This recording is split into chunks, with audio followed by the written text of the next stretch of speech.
look really exhausted. After malipat yung katawan ni Tatay Marcel, gusto mo umuwi ka na muna. Pahinga ka na muna. Kami na ni Tolit bahala dito.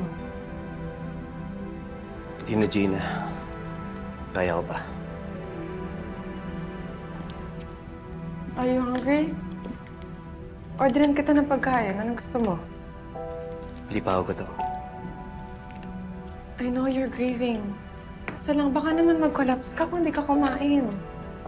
Hindi pa nga ako gutom. Man.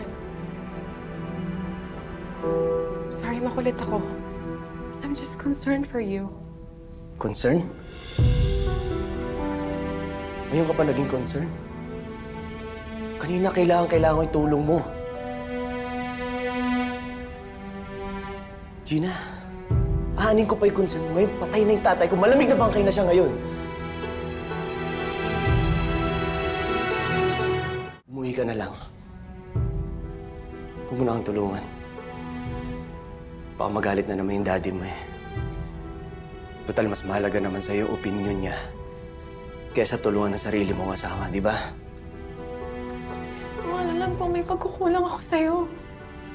Kasi di kita napautang, but huwag mo naman isisi sa akin yung pagkamatay ni Tatay Marcel. Ayoko naman mangyari yun. Hindi ko ginusto yun.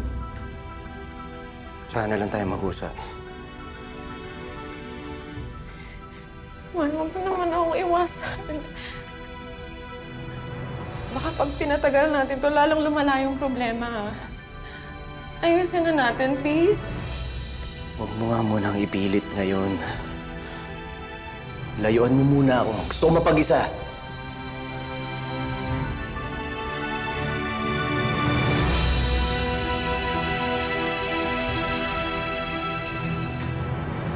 Yan ang napapala ng mga mayayabang na gaya mo.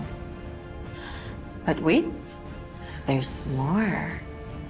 Hindi pa yan ang huling beses na iiyak ka. Nagsisimula pa lang ako.